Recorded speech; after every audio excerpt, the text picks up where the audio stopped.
Que vaya a su Biblia y vamos a ir al libro de Deuteronomio en el Antiguo Testamento, Deuteronomio capítulo 6, y vamos a leer 3 versículos. Si usted tiene su Biblia a la mano, quisiera que lo leyera conmigo.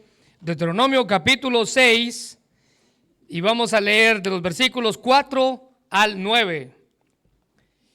Deuteronomio capítulo 6, de los versículos 4 al 9. Y hoy queremos felicitar a todas las madres en su día y damos gracias a Dios por ellas, por el sacrificio que hacen, por el cuidado que tienen y por todo el amor que imparten, y por eso damos gracias a Dios por sus vidas.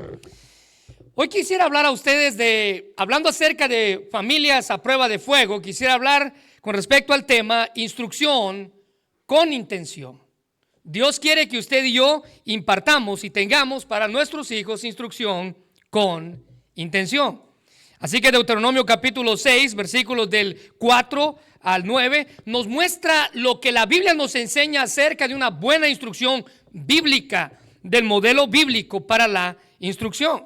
Si usted está conmigo en su Biblia, la Biblia dice el capítulo 6, versículo 4 de Deuteronomio: Oye Israel, Jehová nuestro Dios, Jehová uno es, y amarás al Señor Jehová con todo tu corazón, con toda tu alma y con todas tus fuerzas.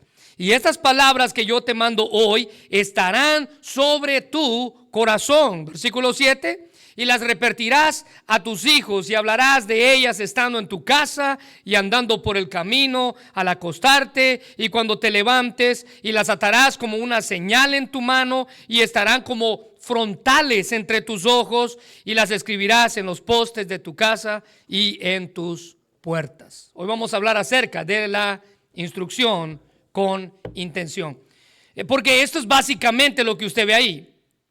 Lo que usted ve aquí en Deuteronomio 6 es básicamente el modelo de crianza de los hijos según Dios. Los hijos del modelo de crianza de los hijos según Dios.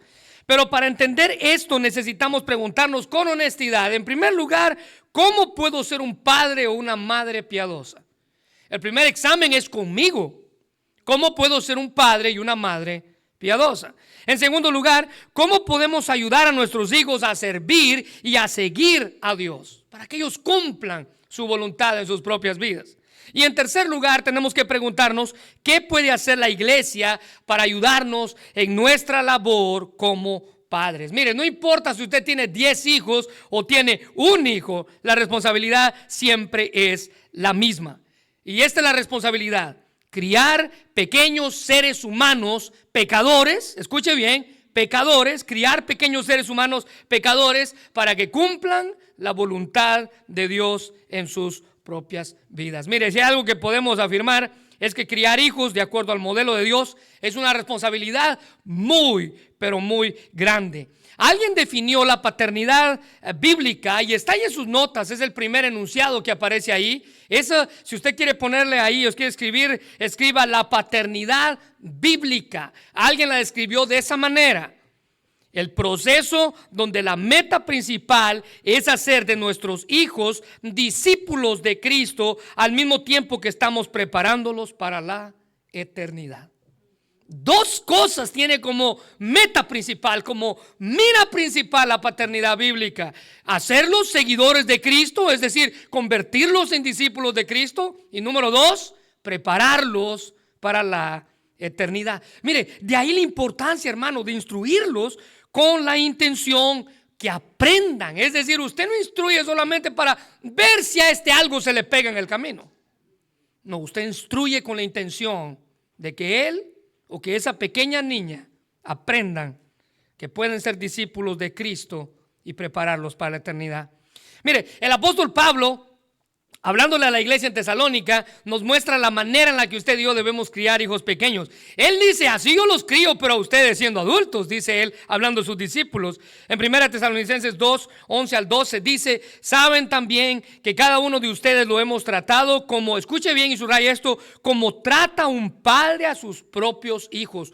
Pablo veía a sus discípulos, a la iglesia que él estaba instruyendo, los veía como sus propios hijos. Versículo 12, los hemos animado, los hemos consolado, los hemos exhortado a llevar una vida digna de Dios, que los llama a su reino y a su gloria. Miren, ningún padre amoroso va a descuidar la seguridad de sus hijos, permitiéndoles que ellos vivan circunstancias o pasen por cosas en las cuales vayan a causarles daños permanentes o daños fatales. Ningún padre va a permitir que sus hijos pasen por eso.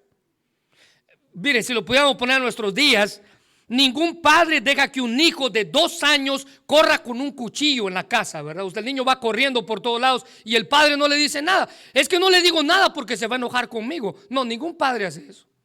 Pablo dice, ningún padre hace eso. Todo padre busca el bienestar y la seguridad de sus hijos. Si un niño de 2 años anda corriendo por toda la casa con un cuchillo, usted lo primero que va a hacer es que usted va a quitarle el cuchillo y le va a explicar por qué no lo debe de hacer. Usted no va a esperar a que él se lastime. Vamos a esperar dónde se lo encaja para ver después de explicarle qué es lo que está haciendo mal. No, usted va a detenerlo y le va a explicar por qué no lo debe de hacer. Por eso Proverbios, hermanos, es clave. El hermano Alejandro leía ahorita el Proverbios 31. Pero miren lo que dice Proverbios capítulo 3, versículo 11 al 12. No menosprecies, hijo mío, el castigo de Jehová, ni te fatigues de su corrección, porque Jehová al que ama castiga, como el padre al hijo a quien quiere. ¿Se recuerda que hace unos domingos le dije que muchos de nuestros padres se creen mejores que Dios? Porque dicen, yo no castigo a los míos, soy mejor que Dios. Dios sí los castiga, pero Él los hace con un propósito. Dice, para que no te fatigues de su corrección, ni la menosprecies, porque Jehová al que ama castiga. Para muchas personas el castigo tiene una connotación negativa debido al mal ejemplo en el que muchos de nuestros casos hemos experimentado. Es triste reconocerlo, pero esta semana en la célula donde yo estuve, preguntaba el líder, ¿qué cosas recuerda más de su casa cuando usted era niño? Y qué triste, pero la mayoría dijo los golpes.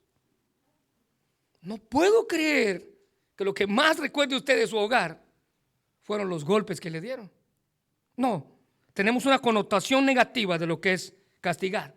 La Biblia dice que Dios nos castiga no para herirnos, sino para amarnos. Porque nos ama es que Él nos castiga.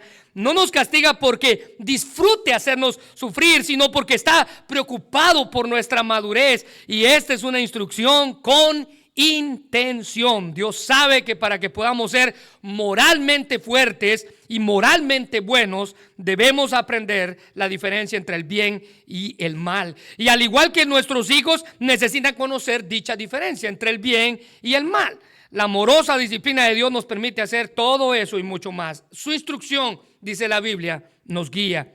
Pero ¿sabe cuál es la clave? La clave está en el entrenamiento y la instrucción que podamos compartir. Mire, criar hijos a la manera de Dios involucra entrenar, instruir, educar, practicar, moldear, capacitar, advertir, castigar, corregir y disciplinar. Todo eso incluye criar hijos de acuerdo al modelo de Dios. Y usted aquí en Deuteronomio 6 tiene el modelo de Dios para la crianza de los hijos. Nuestro deber no es únicamente cuidar de su beneficio físico, sino también enfatiza, según Deuteronomio, el beneficio espiritual y moral. El objetivo principal, dice Dios, es guardarlos de los ataques del enemigo y ayudarlos a que su corazón esté listo para cuando Dios les hable, ellos puedan responder a la voz de Dios.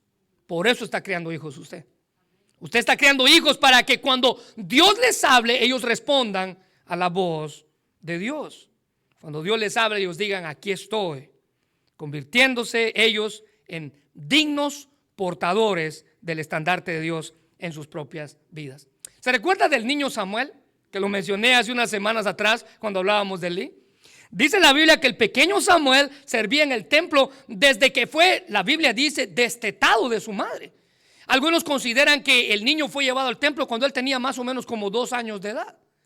El niño fue criado en el templo, su mamá iba cada año, lo visitaba y le hacía una pequeña túnica para que él sirviera a Dios. Cada año su madre iba a presentar sacrificio y veía a su hijo sirviendo en el templo. Él sirvió, les dije, en un tiempo terrible.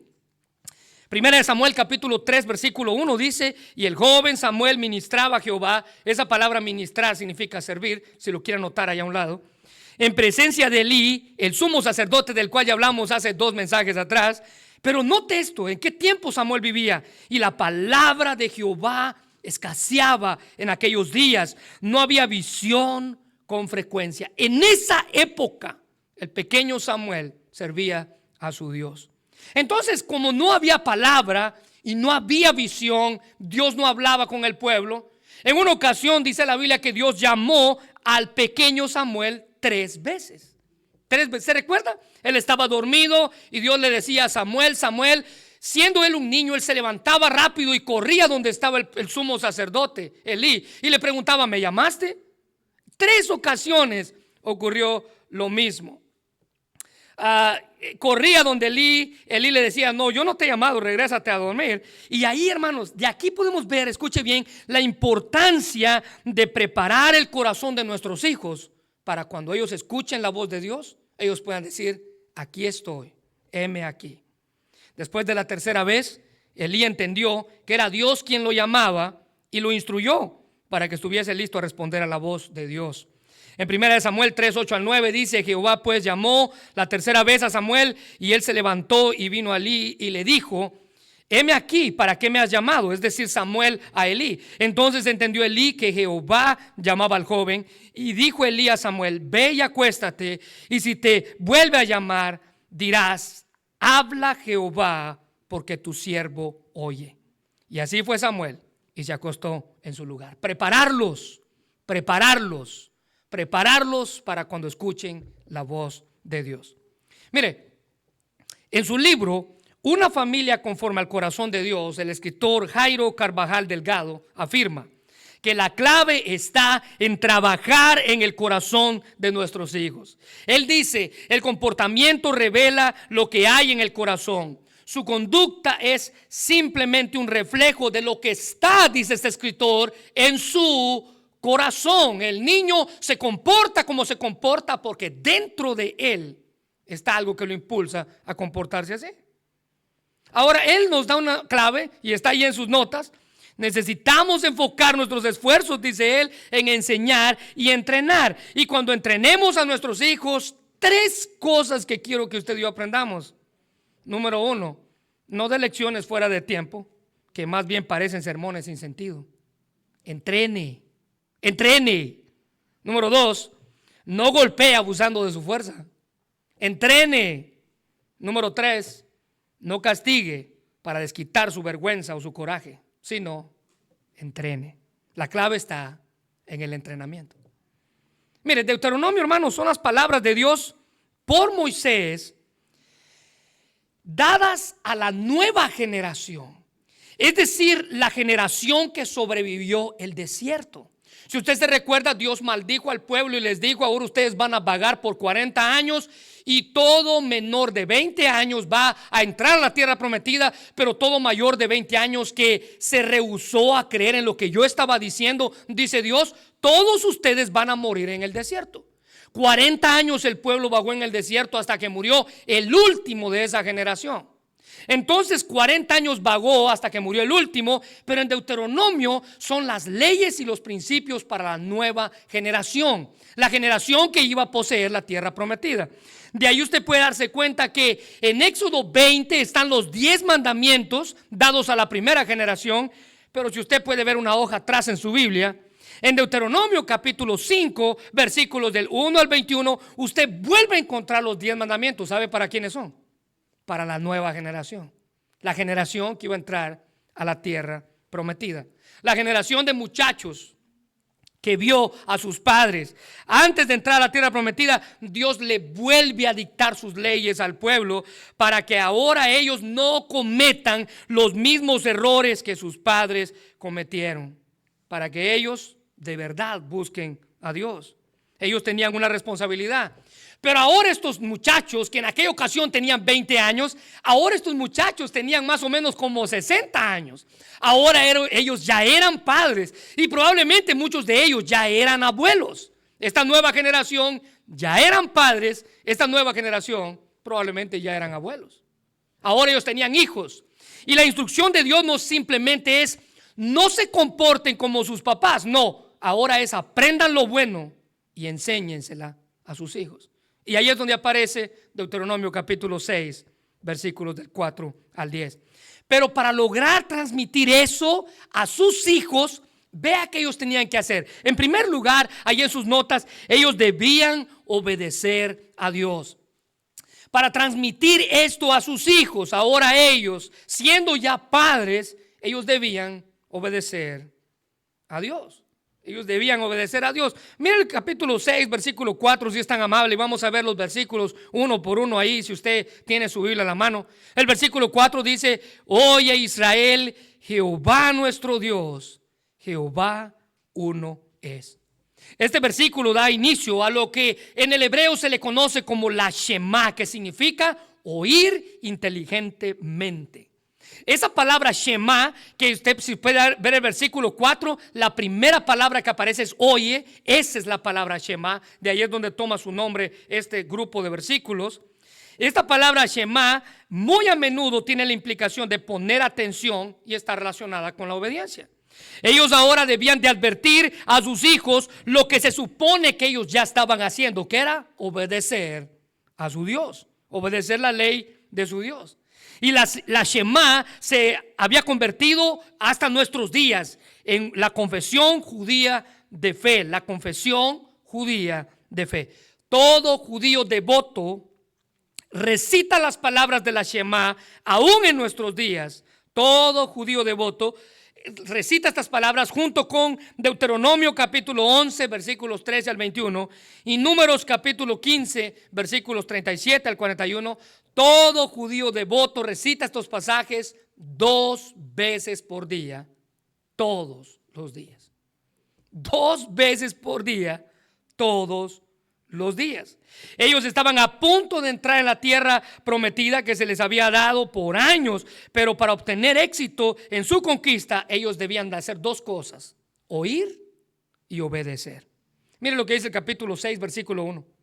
Estos pues son los mandamientos, estatutos, decretos que Jehová vuestro Dios nos mandó que os enseñase para que pongáis por obra, eso es decir, obedezcan en la tierra en la cual pasáis vosotros para tomarla. Dios no le dio sus mandamientos a Israel simplemente para educarlos o para satisfacer su curiosidad. Dios se los dio para que los vieran, los oyeran y los obedecieran. Y esto fue especialmente crucial cuando llegaron a la tierra de Canaán, principalmente porque habían naciones paganas que todavía vivían ahí. Entonces Dios tenía que tomar su ley y aplicarla en su pueblo para que ellos no se mezclaran con el pueblo. Dios quería que ellos nunca se olvidaran de él. Pero ahora tenían una responsabilidad aún mayor. No solamente tenían que aplicar la ley, sino que ahora tenían que enseñarla a sus hijos. Debían transmitir y compartir esas enseñanzas a sus hijos. Y si conquistar la tierra prometida era una tarea difícil, enseñar a sus hijos era una tarea más difícil, porque necesitaba dedicación, instrucción con intención. Miren lo que dice el versículo 2: para que temas a Jehová tu Dios, guardando, es decir, obedeciendo todos sus estatutos y sus mandamientos que yo te mando, tú y tu hijo y los hijos de tu hijo todos los días de tu vida, para que tus días se prolonguen. Subraya eso, por favor. Tú, tu hijo y el hijo de tu hijo. Transmitirlo de generación en generación. Charles Spurgeon decía que este hacer de ellos es la parte difícil del trabajo. Les dije que conquistar era difícil, pero enseñarle a sus hijos era mucho más. Era la parte difícil del trabajo. No es siempre fácil enseñar. Él dice, un hombre necesita el Espíritu de Dios y ha de enseñar correctamente, pero la práctica es más difícil que la predicación. Que Dios nos conceda gracia, dice Spurgeon, siempre que oigamos su palabra para ponerla por obra. Mira lo que dice Deuteronomio 30, 14, porque muy cerca de ti, dice el mismo Moisés, está la palabra en tu boca y en tu corazón, para que la cumplas. Eso es obedecer. Ellos debían obedecer la ley de Dios. Ellos ahora tenían la responsabilidad de transmitir lo que por años habían escuchado de sus padres. Mire, estas historias que ellos ahora estaban transmitiendo, las escucharon de sus padres y de sus abuelos. ahora ellos tenían que transmitirla a sus hijos. Había llegado el momento de ponerlas en práctica. La preocupación principal de Moisés era que las generaciones futuras se mantuvieran obedientes a las leyes dadas por Dios, porque solo ellas les iban a asegurar la vida y la prosperidad. Josué capítulo 1, versículo 8 dice: nunca se apartará de tu boca este libro de la ley, sino que de día y de noche meditarás en él, para que guardes y hagas conforme a todo lo que en él está escrito, porque solamente entonces vas a hacer prosperar tu camino y todo te saldrá bien. Obedecer la ley de Dios y ser constante en leer y estudiar el libro de la ley, la palabra de Dios, es la clave, dice Josué, para tener éxito. Es la clave, dice Moisés, para conquistar la tierra prometida. Así que simplemente debemos seguir los consejos, encargarnos de transmitírselo a nuestros hijos, enseñándoles que a lo mejor a los ojos del mundo no se van a ver como triunfadores, pero van a triunfar a los ojos de Dios. Y la opinión del Señor es la que dura para siempre. Mire, quiero hacer una pregunta. ¿Qué pensaría? Y vea, esta pregunta es seria y se la digo porque en algún momento en su vida va a pasar. ¿Qué pasaría si su hijo llega cuando tiene unos 20, 25 años y le dice: papá, mamá, yo quiero ser un misionero? Quiero ir a donde nadie quiere ir. Quiero ir y llegar hasta lo último de la tierra, tal y como la Biblia dice. Le aseguro que muchos van a pensar lo que dice esto. A los ojos del mundo no van a ser triunfadores, pero recuérdese que la opinión del Señor es la que dura para siempre. Mire, el destino de Israel dependía de esa obediencia. Si lo obedecían, dice Josué, su vida iba a ser larga, próspera, llena de bendiciones. Y en el caso contrario, que no lo obedecieran, entonces estaban listos para recibir la maldición de Dios. No da Dios larga vida a todo su pueblo, decía un escritor, mas la obediencia a Dios es el camino más probable a asegurar la larga vida. Ellos debían oír y obedecer, y después de esto transmitir esos valores y principios a sus hijos. En segundo lugar, para cumplir con la instrucción con intención, en segundo lugar, ellos debían amar a Dios. Versículo 5: y amarás a Jehová tu Dios, y quiero que hagas círculo a esto, por favor, con todo tu corazón, toda tu alma y todas tus fuerzas. Integral. Dios debía ser el centro de sus vidas. Lo primero en sus listas de tareas debía que ser amar a Dios. Y de esta manera es la forma de demostrarlo. Ellos no solo debían conocer a Dios, ellos debían de amar a Dios. Lo mismo se aplica para nosotros. Mire, conocer a Dios no se trata solo de nuestra mente, se trata de nuestro interior. El escritor J.I. Packer decía que un poco de conocimiento de Dios vale más que mucho conocimiento sobre Él. Durante su estadía en Egipto, recuérdese, en su tiempo en el desierto, el pueblo no había hecho más que quejarse por lo que Dios estaba haciendo con ellos. Ellos durante toda su estadía en Egipto y durante su viaje por el desierto, ellos se habían volteado tras los ídolos, habían dejado a Dios, al Dios que los había sacado de la esclavitud de Egipto. Si usted se recuerda, en una ocasión ellos atribuyeron su salida de Egipto a un becerro que ellos mismos habían hecho con el oro que Dios les había dado en Egipto. ¿Se da cuenta qué extraños somos los seres humanos? Un becerro que ellos mismos habían hecho con el oro que Dios les permitió sacar de Egipto. En Éxodo 32:4 dice: entonces Aarón tomó el oro, lo fundió y lo moldeó hasta darle forma de un becerro. Y cuando los israelitas vieron el becerro de oro, exclamaron: escuche bien, oh Israel, estos son los dioses que te sacaron de la tierra de Egipto. Un Dios que ellos mismos habían hecho con el oro que Dios les había dado en sus manos. Ellos no sabían lo que era amar a Dios de la manera que Dios se lo estaba pidiendo. Jesús explicó qué significa esta clase de amor y lo hizo ante la disputa que uno de los escribas tenían sobre cuál de todos los mandamientos, de los 10 mandamientos, se preguntaban ellos, ¿cuál es el más importante? Jesús dice en Marcos 12:30: Y amarás al Señor con todo tu corazón, con toda tu alma, con toda tu mente, con todas tus fuerzas. Este es el principal mandamiento. Dios quería que su pueblo lo amara con todas sus facultades, integralmente, con todo su ser. Saber quién es Dios permite que su pueblo actúe correctamente y le ame correctamente. Esta es la forma en la que cada creyente debe de amar a su Dios. Dios quiere un amor completo de nosotros. Y esto es apropiado. ¿Sabe por qué? Porque la Biblia dice en 1 de Juan 4:19 que nosotros le amamos a Él porque Él nos amó primero. ¿Sabe por qué es importante que usted ame a Dios? Porque Él ya lo amó a usted. ¿Sabe por qué es importante que usted le enseñe a sus hijos a amar a Dios? Porque Él nos amó primero. Ahora, en primer lugar, ¿cómo yo debo de amarle? Bueno, en primer lugar ahí Moisés dice, usted debe de amarle con todo el corazón. ¿Ya lo encontró? Amarle con todo el corazón. Para los hebreos, el corazón es el entendimiento. En hebreo es el centro de la identidad de una persona. Es la fuente de todos los pensamientos, de todas las palabras y de todas las acciones. El corazón, que la palabra hebreo levav, es el centro del pensamiento y la intención. De allí la importancia de la instrucción de Salomón al decir en Proverbios capítulo 4 versículo 23, sobre toda cosa guardada, guarda tu corazón, porque de él mana la vida.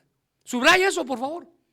Si hay algo que debemos cuidar, dice Salomón, debe de ser nuestro corazón, porque es el centro de todo. El amor por Dios debe fluir de lo más profundo de una persona. El corazón indica el centro de la personalidad y por tanto de la conducta.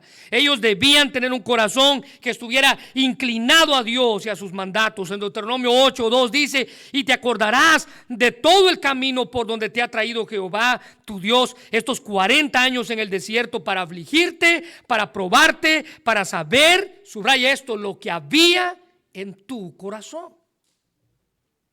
La manera en la que usted ama a Dios prueba lo que hay dentro de usted. La manera en la que usted ama a Dios prueba lo que hay dentro de usted. Y mire lo que termina diciendo, si habías de guardar o no sus mandamientos. Note en segundo lugar, la Biblia nos manda a amarle con toda el alma, con toda el alma. Y este es el centro de los deseos, inclinaciones. El alma está relacionada con nuestras emociones. Dios quiere que le amemos con nuestras emociones, que demostremos con nuestros sentimientos que verdaderamente le amamos de la manera que Él nos lo pide.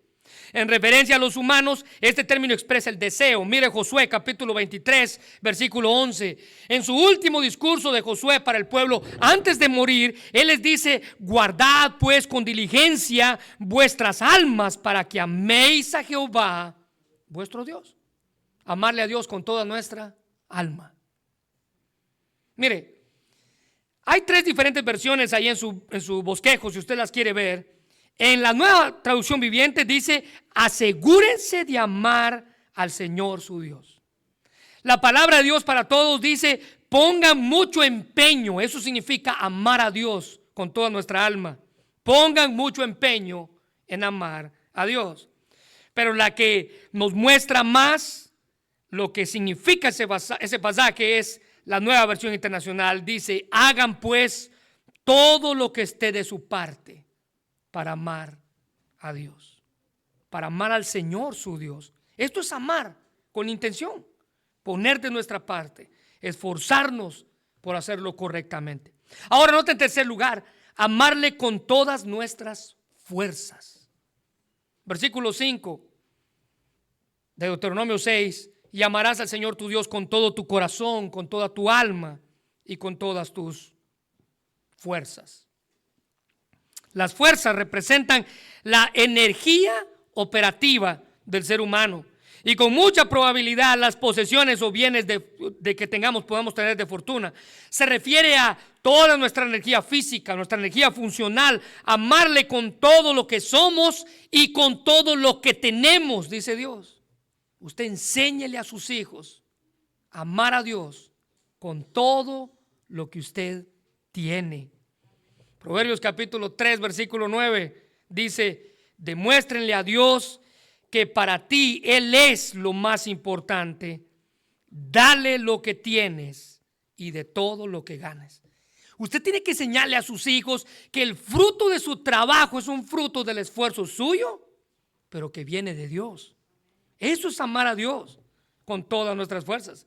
Debemos instruir a nuestros hijos a amar a Dios de la misma manera que nosotros lo hacemos, con todo nuestro corazón, con toda nuestra alma y con todas nuestras fuerzas. El doctor MacArthur dice que el amor verdadero por Dios es un amor inteligente, es un amor emocional, es un amor voluntario, es un amor activo. En resumen, dice él, es un amor total e integral y una adoración singular, mía, singular, de una sola persona. 1 Corintios 2, 14 al 16 dice: pero el hombre natural no percibe las cosas que son del Espíritu, porque para él son locura y no las puede entender, porque se han de discernir espiritualmente. En cambio, el espiritual juzga todas las cosas, pero él no es juzgado de nadie. Versículo 16: porque ¿quién conoció la mente del Señor y quién le instruirá? Mas nosotros ahora tenemos la mente de Cristo. Eso es amar a Dios integralmente. Ahora, nota en tercer lugar, para cumplir esa instrucción con intención, en tercer lugar, ellos debían llenar sus vidas. Nota el versículo 6 en su Biblia, por favor. El versículo 6 dice: y estas palabras que yo te mando hoy estarán en primer lugar, ¿dónde? Sobre tu corazón. Le recuerdo, hermano, que una jarra vacía no puede llenar ningún vaso. Y antes de poder enseñar a nuestros hijos, debemos de aprender nosotros primero. Antes de poder llenar sus corazones, el corazón de nuestros hijos, primero tiene que estar lleno mi corazón de Dios para poder llenar el de ellos. En Efesios 5:18 dice: no os embriaguéis con vino, en lo cual hay disolución. Mire esto: antes bien sed llenos del Espíritu. Primero llenarme yo y luego yo voy a poder llenarlos a ellos. Este es el gran mandamiento. Debe estar primero en nuestro corazón y después debe de estar comunicado, ser comunicado a nuestros hijos, la siguiente generación. El pueblo debía de pensar en estos mandamientos y meditar en ellos para que la obediencia no fuera un asunto de legalismo, no, sino fuera una respuesta basada en entender y aplicar las leyes de Dios en su propia vida. Alguien dijo que la ley escrita en el corazón sería una característica esencial del nuevo pacto que vendría más tarde. Y luego esa persona cita Jeremías 31:3, que dice: pero esto es el pacto que haré en la casa de Israel después de aquellos días, dice Jehová. Escuche bien esto: daré mi ley en su mente y la escribiré. ¿Dónde? Primero tiene que estar ahí. Primero tiene que estar ahí. Daré mi ley en su mente y la escribiré en su corazón, y yo seré a ellos por Dios y ellos me serán a mí por pueblo. Dios ahora se encargaría de escribir las leyes en los corazones en vez de escribirlas en las tablas de piedra como las hizo con los 10 mandamientos. Sus pecados se grabaron en sus corazones, pero ahora ellos anhelaban por la desobediencia una experiencia diferente. Su corazón ahora estaba inclinado hacia el mal. Pero este cambio describe una experiencia muy similar a lo que ocurre en el Nuevo Testamento con el nuevo nacimiento. Ahí vemos a Dios tomando la iniciativa en nosotros cuando entregamos nuestra vida a Cristo. Él quita de nuestra vida nuestros pecados y los echa a lo profundo del mar y nos da una nueva vida. Por su Espíritu Santo Él pone en nosotros el deseo de obedecer su palabra, de amar su palabra, de amar su ley.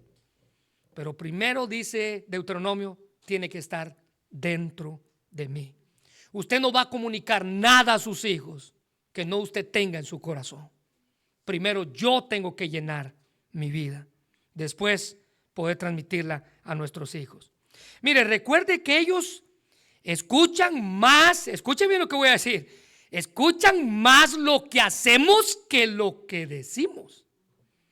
Hay un refrán conocido que dice: las palabras convencen, pero el ejemplo arrastra. Y usted y yo vamos a ver eso cosechado en nuestras propias vidas. Déjeme darle un ejemplo. Todos los que estamos aquí, en más de alguna ocasión hemos escuchado acerca del doctor John C. Maxwell, el reconocido autor de libros y conferencista sobre liderazgo. Él escribió un libro titulado Los 21 minutos más importantes del día de un líder. Así se llama el libro. Y en ese libro él nos comparte pensamientos acerca de sus padres. Él dice, y voy a citar parte del libro: tuve el privilegio, dice él, de nacer en un hogar en el que disfruté de unos padres virtuosos y ejemplares. Mis padres, Melvin y Laura Maxwell, fueron una gran influencia en mi vida, porque yo pude, escuche bien, consistentemente oír cómo oraban en serio y con frecuencia, escuchar cómo hablaban acerca de las cosas de Dios, oír cómo compartían su fe con otros, ver que siempre ponían a Dios en primer lugar en los asuntos financieros, ir con ellos a visitar a los menos afortunados, oír decir cosas positivas acerca de otra gente, verlos crecer mental y espiritualmente, sentir su profundo amor y compromiso mutuo, percibir su íntima relación con Dios. Y él termina diciendo: no hay legado que pueda compararse a la influencia positiva que un líder puede ejercer sobre su familia. Si quieres impactar tu comunidad, tu país o tu mundo, el lugar por donde debes empezar es por tu propio hogar. Romanos capítulo 15, versículo 13 dice: le pido a Dios, fuente de esperanza, que los llene completamente de alegría y paz, porque confían en Él. Entonces rebosarán de esperanza segura mediante el poder del Espíritu Santo. Para instruirles intencionalmente en mi vida debe de estar desbordada, dice Romanos capítulo 15, rebosando del poder de Dios en mí. Debo llenar mi corazón de su palabra y su amor para poder transmitirlo a mis hijos. Ellos verán en mí que ya no soy el mismo. Ahora estoy lleno de Dios. Y para estar lleno de Dios, debo orar tal y como Juan el Bautista lo hizo. Juan capítulo 3, versículo 30, él dijo: es necesario que Él crezca, pero que yo mengüe. Eso es instrucción con intención. Bueno, en cuarto lugar, para mostrar o para aplicar esa instrucción con intención, en cuarto lugar, el pueblo, la nueva generación, ellos debían pasar la instrucción. Ahora pasarla a sus hijos y a los hijos de sus hijos y a los hijos de los hijos de sus hijos. ¿Cómo lo iban a hacer? Bueno, mire lo que dice el versículo 7. Y las repetirás a tus hijos y hablarás de ellas estando en tu casa y andando por el camino y al acostarte y cuando te levantes, y las atarás como una señal en tu mano y estarán como frontales entre tus ojos, y las escribirás en los postes de tu casa y en tus puertas. Esta, hermanos, es la clase de instrucción y de enseñanza que debía de hacerse con la intención de que los receptores, es decir, los niños y los hijos de nuestros hijos, pudieran hacer lo mismo. Esto debía ser un proceso que continuaría con la próxima generación y la próxima generación. Y si alguien fallaba en continuar con lo que Dios les estaba pidiendo, ¿sabe qué pasaba? Ese proceso se rompía. Ese proceso se rompía. No sé si ha visto cómo las máquinas funcionan. Muchas máquinas funcionan a base de cadenas, como las bicicletas o las motocicletas. Otras funcionan a base de bandas, como los carros. Pero si uno de los engranes que lleva esa cadena o que transmite o pasa esa banda para que corra al siguiente engrane se rompe, ¿qué pasa? La banda se zafa, la cadena se zafa. Y sabe, eso fue lo que ocurrió en el libro de los Jueces. El libro de los Jueces nos narra la historia o la época más oscura del pueblo de Israel. Y en Jueces capítulo 2, versículo 8 al 10, usted encuentra estas palabras: pero murió Josué, el mismo del libro, hijo de Num, siervo de Jehová, siendo de 110 años, y lo sepultaron en su heredad en Timnat Sera, en el monte de Efraín, al norte del monte de Gaás. Y escuche bien esto, y quiero que lo subraye, por favor. Y toda aquella generación Es decir, la generación que creció con Josué también fue muerta. Y se levantó después otra generación que no conocía a Jehová, ni la obra que él había hecho en Israel. Tengo una pregunta para usted. ¿Qué pasó? ¿Qué pasó? ¿Quién no hizo su tarea?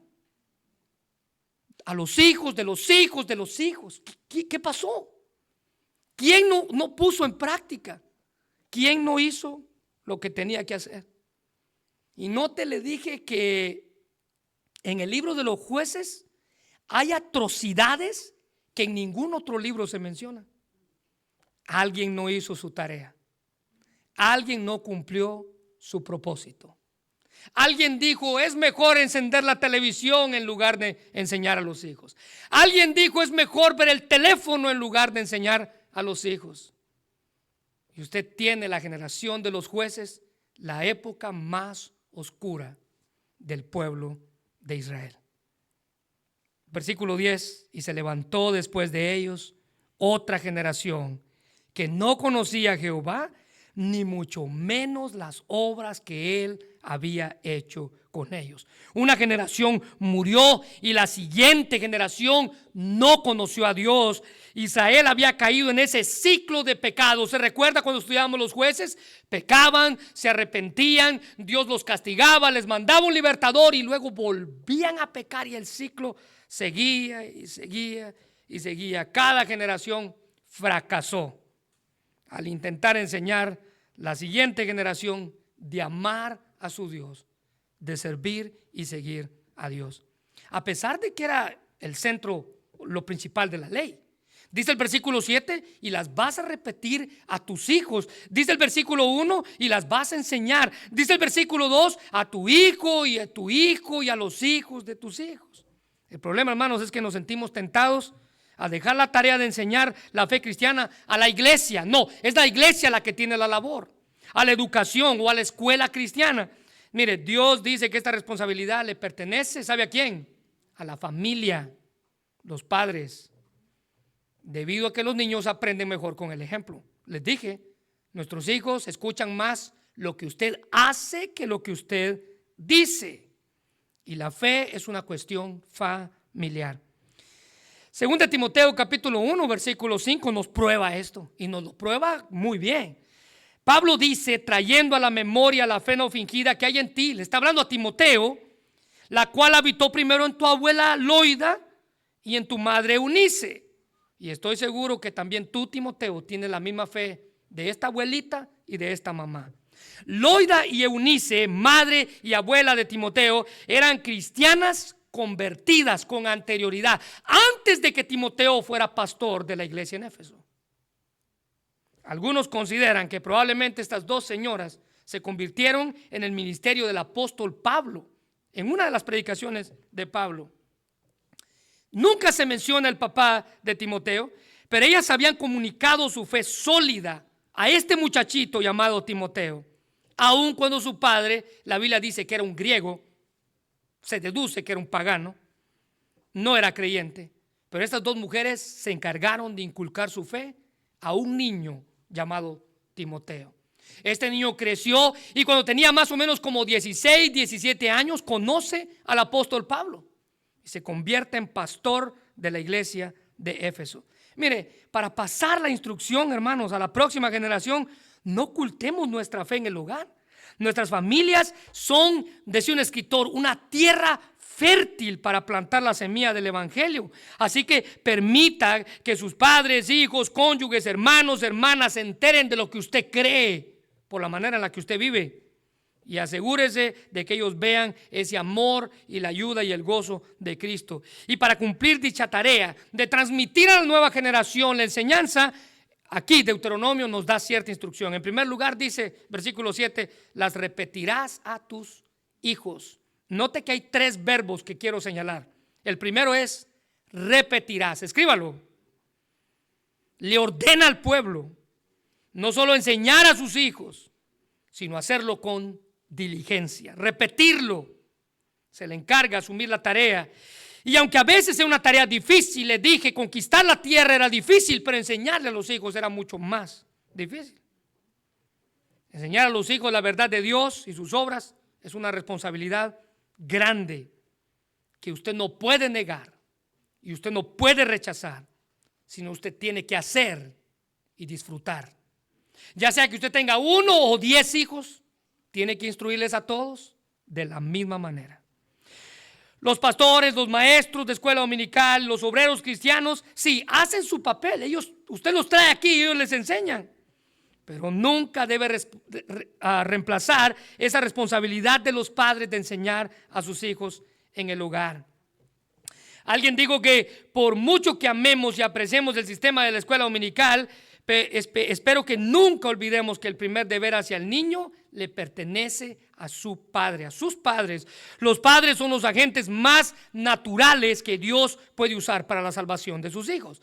Isaías 28:10 dice, porque mandamiento tras mandamiento, así es como los niños aprenden, mandato sobre mandato, renglón sobre renglón, línea sobre línea, un poquito allí, otro poco allá. Eso es consistencia.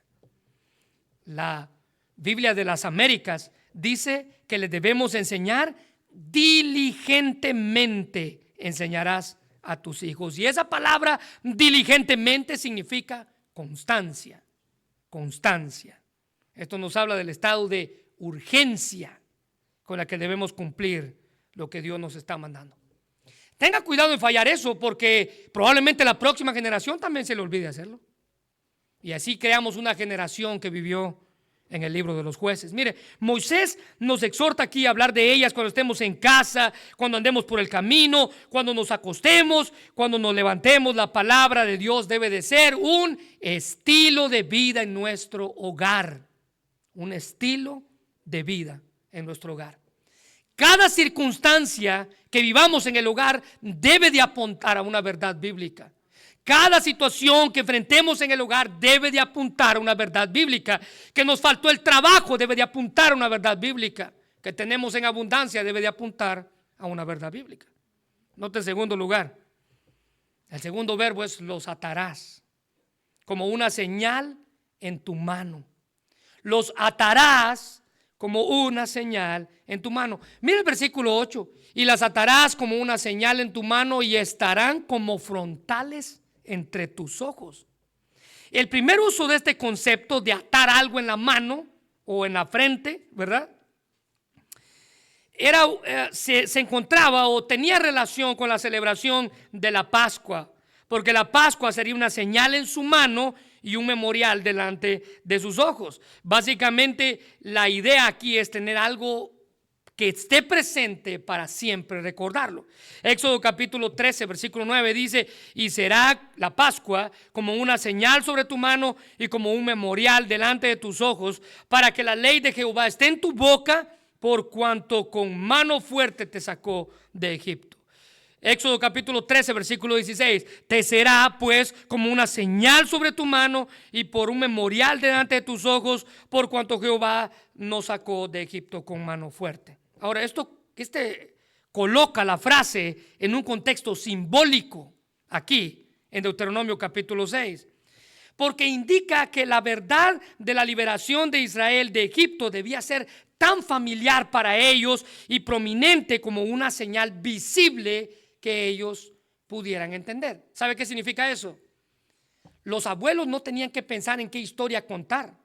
Ellos iban a contar la historia de cómo Dios los liberó. Y esta historia tenía que ser contada todos los días, a cada hora. Y si el niño decía, estoy aburrido de la historia, entonces buscaban, ven, te voy a contar qué más hizo. Él nos dio maná en el desierto. Y ellos contaban esta historia como algo nuevo cada vez. Por eso es que él dice que esa historia de la Pascua debía ser como una señal en tu mano, como algo en tu frente. Ahora, en el sentido más amplio, hermanos, los mandamientos de Dios debían de estar en nosotros.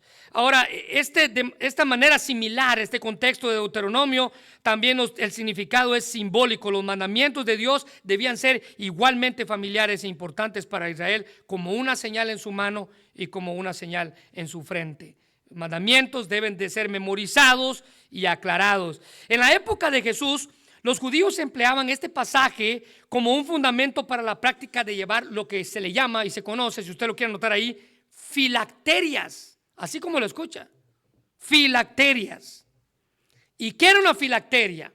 Una filacteria era una pequeña cajita que contenía un pequeño pergamino con pasajes de las escrituras escritos ahí, aguardadas en esa cajita, y lo que hacía con esas cajitas es que se la amarraban a los niños judíos en la frente o se las ponían en las manos.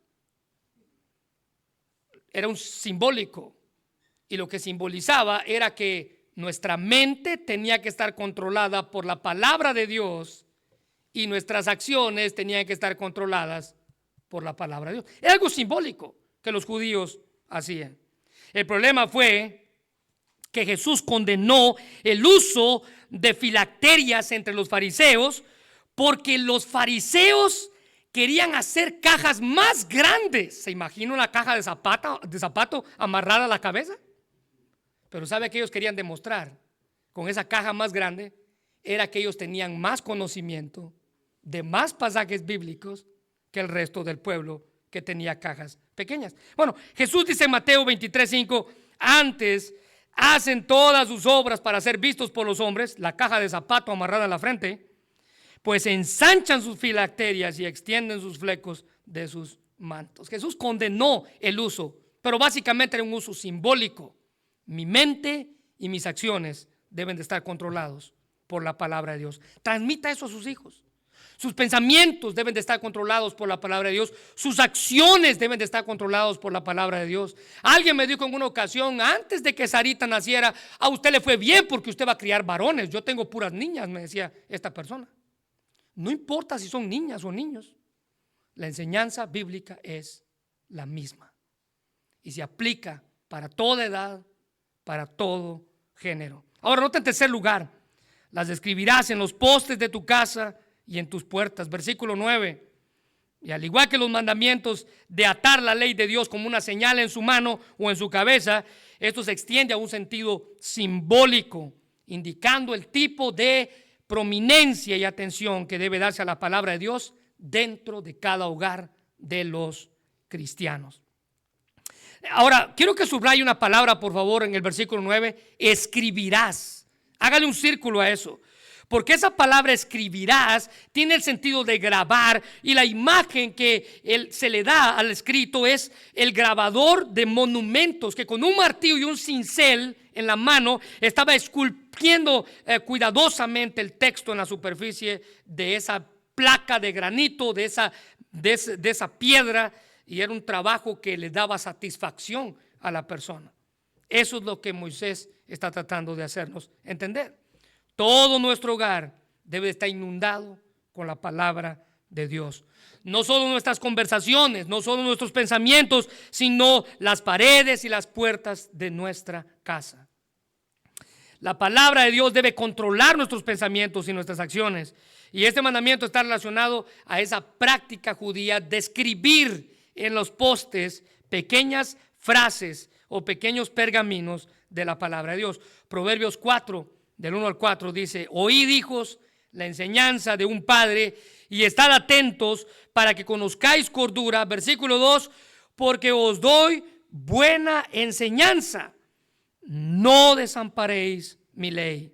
Porque yo también fui hijo de mi padre, delicado y único delante de mi padre, y él me enseñaba y me decía: retenga tu corazón mis razones, guarda mis mandamientos, y subraya esto, y vivirás. ¿Quiere usted que sus hijos tengan la misma instrucción? Llenemos primero nuestra vida para poder transmitírsela a ellos. Termino con esto. La instrucción con intención debe ser un tema de conversación constante, estar siempre presente. Línea sobre línea, mandamiento sobre mandamiento, un poco allí, otro poco allá, constantemente. Todos, hermanos, todos los que estamos aquí tenemos la oportunidad de impactar la vida de nuestros hijos, de nuestros nietos, seres humanos pecadores que necesitan instrucciones y guías. No desaproveche. No desaproveche. Y quiero repetir algo que en alguna ocasión me he escuchado decir. Nuestros hijos no siempre van a tener 4 años. No siempre van a tener 5 años. Aprovechemos cada edad para instruirles. Y mientras más antes lo hagamos, más beneficio vamos a obtener de ello. Moisés le dijo al pueblo: oye Israel, Jehová nuestro Dios, Jehová uno es. Vamos a orar. Señor, te damos gracias, Padre, en esta hora por lo bueno que eres. Gracias por la oportunidad que nos diste de haber aprendido, Señor, sobre la instrucción con intención. Ayúdanos, Padre, a que toda instrucción que tengamos en nuestro hogar sea con la intención de que nuestros hijos aprendan. Pero para que ellos aprendan, primero tengo que llenarme yo. Yo tengo que estar lleno de ti. Yo tengo que llenar mi corazón de ti. Yo tengo que llenar mi boca de ti. Ya no puedo hablar como siempre he hablado. Ahora soy una nueva criatura. Mi vida ahora está llena de ti. Y cuando yo esté lleno de ti, entonces voy a poder llenar cualquier vaso, en cualquier circunstancia. Voy a poder instruir, voy a poder guiar, voy a poder corregir con la instrucción bíblica que proviene de ti. Señor, gracias porque estos pasajes nos muestran claramente que la instrucción proviene de ti, que no necesitamos nada más que aferrarnos a ti, a tu palabra, a tus promesas y transmitir esas enseñanzas a nuestros hijos. Padre, impide que nosotros caigamos en el error tan grande que cometió Israel, donde alguien no hizo su trabajo y se levantó una nueva generación que no conoció ni su Dios ni las obras de su Dios en su pueblo. ¿Dónde habrá estado el error, Señor? ¿Dónde habrá estado el problema? ¿Quién no habrá hecho su parte en el hogar? Dios, permite que nosotros hagamos nuestra parte en el hogar. Instruirles línea sobre línea, renglón sobre renglón, mandamiento sobre mandamiento, un poco aquí y un poco allá. Esa es nuestra labor. Instrucción con intención. Señor, quiero orar por todas las mamás que están aquí en este día. Queremos orar por toda mamá que se ha dedicado a criar a sus hijos. Gracias por esas madres que han sacrificado sus trabajos por educar a sus hijos. Pequeños humanos que necesitan ser dirigidos hacia tu voluntad. Señor, te rogamos por aquellas mamás que trabajan y también instruyen a sus hijos, que hacen una doble labor en sus hogares. Bendíceles. Tú premias el esfuerzo de cada uno, mi Dios. Gracias porque hemos visto a lo largo de nuestras vidas, incluso a nuestras propias madres, trabajar e instruirnos lo mejor que ellos puedan. Señor, ayúdanos a poder ser la clase de padres que tú quieres que seamos. Tenemos un modelo inmenso, nuestro Padre Celestial, nuestro Padre que vive en el cielo, que nos amó tanto, que nos ha dado a su Hijo unigénito, para que todo aquel que en Él crea no se pierda, sino que tenga vida eterna. Gracias, Señor. Oramos por el corazón de nuestros hijos. Sabemos que es una tarea muy difícil instruirlos, especialmente en una generación tan llena de cosas que los empujan a hacer lo malo. El internet, las redes sociales y todo lo demás. Pero queremos orar por sus pequeños corazones para que nadie los hiera. Queremos orar para que ellos, cada vez que estén a punto de hacer algo que vaya a defraudarte a ti y a sus padres, puedan pensar: ¿será que esto honra a Dios? ¿Será que esto honra a mis padres? Y ellos puedan entender que la instrucción que ya como padres dimos, ahora estamos cosechando el fruto de ella. Bendice, Señor, nuestra iglesia y cada familia, en el nombre de Jesús. Amén.